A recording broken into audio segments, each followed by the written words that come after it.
with what it promised. Let's go. Let's see you find him. Or so it would seem. Just then, my father burst through the door. What the heck? No, the Mioneer plan, or whatever you have in mind, must not proceed. Okay, one, is he a SCP agent? Because if he's not, how the hell did he get through this level of security? Because this ain't just the front doors. This is the meeting with the O5 Council.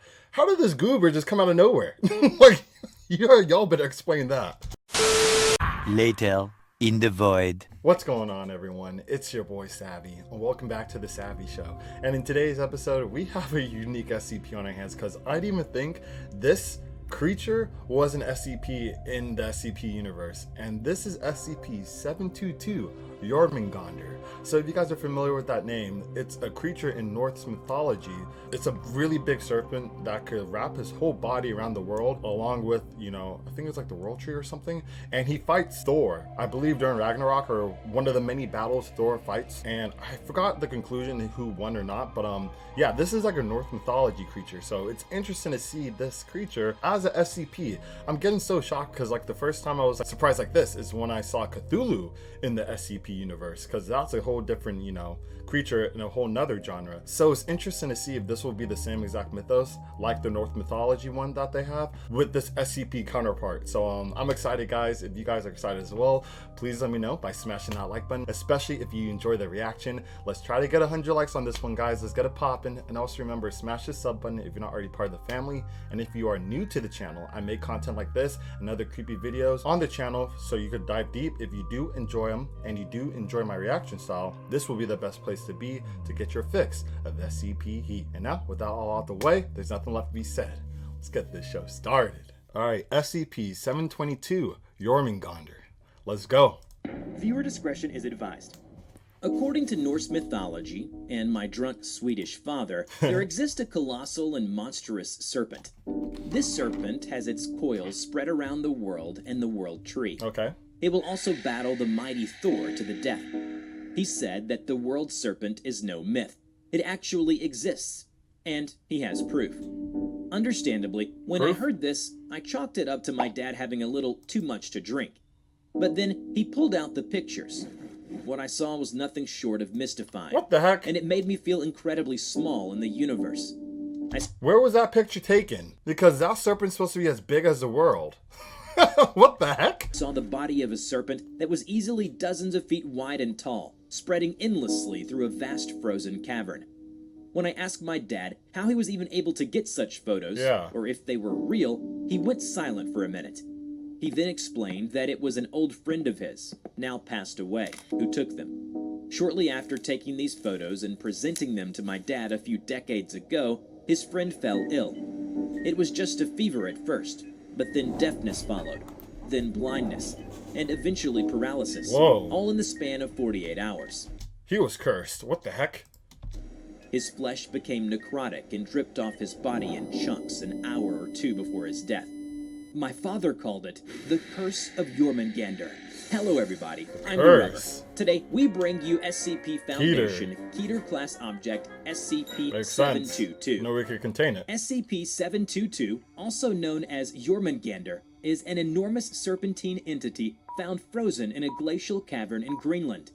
Hypothesized by Foundation researchers to have been sleeping since even before the 11th century, this monstrous serpent is estimated to be 8 miles long with a muscular body. 8 miles? He should be way bigger. Okay, so this version is probably the baby of Jörmungandr from Norse mythology. However, who built the tunnels within this cavern wherein 722 sleeps?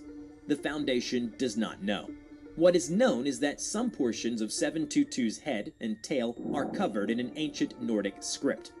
Although it is partially buried and encased in glacial ice, not to mention being in deep slumber, the Foundation remains cautious. Should 722 awaken, the Foundation fears it will threaten all of humanity due to its sheer size. It is reported that people who discovered 722 quickly fell ill and died, all from being in close proximity of 722 and not necessarily touching it. If its very existence is a poison, the Foundation shudders at what else it is capable of. So I'm assuming probably just entering the cave will trigger the curse. The following recording provides a short glimpse into what havoc may come should 722 awaken. My name is Cole, and I'm an archivist for the Foundation. Today, I am given the opportunity to report on the automatic defensive capabilities of the serpentine entity 722. First and foremost, the toxin is yet to be identified, unsurprisingly. When a person comes in contact with the poison dripping from its body or the gas it emits, they will fall ill almost instantaneously. Dang. Once the poison has entered a person's system, they are as good as dead. One can forget about an antidote, as all attempts at creating one have failed. Further testing is required as the panacea pills have yet to be administered to infected individuals. Okay, so that's a lot different. If you come to contact with the actual poison, you die rapidly, just like that. Compared to the person that took the photos in the beginning, he died within 48 hours, and it was like different phases of his death. So I feel like that's a prolonged version of the actual curse, and this is just a more rapid one. However, doing so in addition to normal testing of the poison prove extremely difficult. The poison is observed to disintegrate and becomes completely harmless after being removed from the cave. Oh. This means all testing must be conducted near the body of 722, putting everyone involved at risk of death. Yeah, for Some real, say that the poison is not for defensive purposes at all. Instead, it is to be used in combat against the god of thunder. At least, that's how the myth goes. Also, it should be noted that the poisonous gas 722 emits is not as deadly as the liquid its body secretes. Still dangerous regardless. Explorations into the glacial cavern are forbidden, except in the case of maintenance. This is due to an incident where 722 has shown an increase in brain activity. Oh. Frightened by this, the Brigadier General of Site-103 has declared that anyone seen entering or leaving 722's cavern will be shot on sight. Thank you. No questions asked, regardless of their standing in the Foundation. Makes sense. I do not think he was kidding, as I've heard several gunshots in the middle of the night once. On my last day, I had the pleasure of witnessing 05-1 in action as he discussed with the site director and several researchers about what to do with 722 should it awaken. Obviously, the first measure to be taken would be to evacuate Site-103 and all nearby towns and cities. Or call Thor. Researchers also believe that due to 722's sheer size and its tough hide, any attempts to damage it using conventional weaponry would be useless.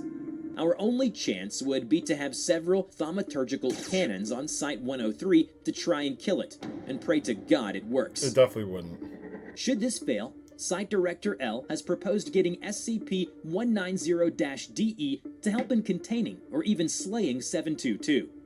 If the Nordic stories are true, then he might be our only chance. 190? Ugh, Thorsten Nordman? Love the guy, but he should not be counted on. Is that the SCP version of Thor? Yo, I have to look into that. Hasn't Thorsten declared himself the protector of Midgard? What? Surely, if we called on him to help with 722, he would answer. You would think so, wouldn't you? Let's see him, let's see him. Ask yourself this. Where was Thorsten when the Kaiju wreaked havoc on the world? Where was Thorsten when SCP-6004 slaughtered millions? Probably eating. Thorsten is incredibly powerful. This is true, without a doubt. While he possesses power beyond imagination, he is incredibly out of practice when it comes to fighting. Moreover, we have him on phone records where we think he told his father, Odin, that he refused to fight the snake. What? As difficult as this may be to hear, Thorsten is a non-factor. What Always the has heck, been, really? and most likely always will be. I'm looking him up after Site this. Director L fell silent as he realized he was unable to refute what his superior had said. But do not fret. We already have something in the works. Ever since the incident with 6004 and the Kaiju, we have been working on an armor dubbed Mjolnir, Type 3. Mjolnir? It is an advanced combat exoskeleton that fully seals around the wearer. Okay. It filters out all toxins and comes equipped with miniature thaumaturgical weapons. And a hammer. It also makes the user stronger and faster, to the point that they become a god relative to humanity. Yo, that's Gentlemen, sick. who would like to sign up and become a real protector of Midgard? Me? No Shoot. experience needed. Mjolnir has automatic defensive capabilities. Fair warning though, you'll be fighting entities on the level of gods. You basically become a god-level entity yourself. Oh my god, they actually came up with something like that? That's crazy. It was then that I raised my hand. I was accepted without question by the council. And while I have yet to begin testing with the Mjolnir armor, I could feel that the Foundation has gotten one step closer to securing, containing, and protecting our fragile little world with what it promised. Let's go. Let's see you fight him. Or so it would seem. Just then, my father burst through the door. What the heck? No, the Mjolnir plan, or whatever you have in mind, must not proceed. Okay, one, is he a SCP agent? Because if he's not, how the hell did he get through this level of security? Because this ain't just the front doors. This is the meeting with the O5 Council. How did this goober just come out of nowhere? Like, y'all better explain that. The Jörmungandr must not be disturbed. The heck? Father, what on earth are you doing here? For real. Who is this man? And how did he get in here? Security! You must not touch the world serpent. Otherwise, a great apocalypse will befall us. Ragnarok? What are you doing? Let me go! As he struggled to fight off the guard's hold, 051 walked forward and calmly dismissed them. What are you saying? What apocalypse? My father sat down to catch his breath. Oh my god. He handed me a couple slides and told me to put it under the projector. The first image showed a comparison between the frozen 722 and what looked like an ancient symbol, which looked eerily like 722. Jörmungandr, the world serpent, must remain as it is. You see, the way it's grasping its tail, that's the Ouroboros, the seal that keeps the world's balance together. It must not be broken. Oh, wow. I turned to the next image, which sent the room into murmurs. It was a series of paintings as well as carved ancient runes and scripts which corresponded to the ones on 722. The paintings depicted 722 now having released its tail from its grasp, engaging in battle against a few human figures. Sheesh. That's Ragnarok, or part of it. What you're seeing here is a fierce battle between two mortal enemies, Jörmungandr and Thor, or Thorsten Nordman, as you call him. Wait a minute. So he is You mean Thor. it happened before? Eons ago, Jörmungandr released its tail and caused violent unrest. The serpent thrashed onto land and flooded it. It advanced and sprayed poison, filling the air and water.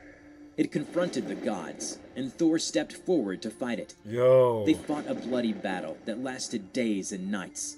Ultimately, Thor was able to fend off Jörmungandr and brought back Ouroboros, the balance of the world. But we still detect signs of life from this Jörmungandr.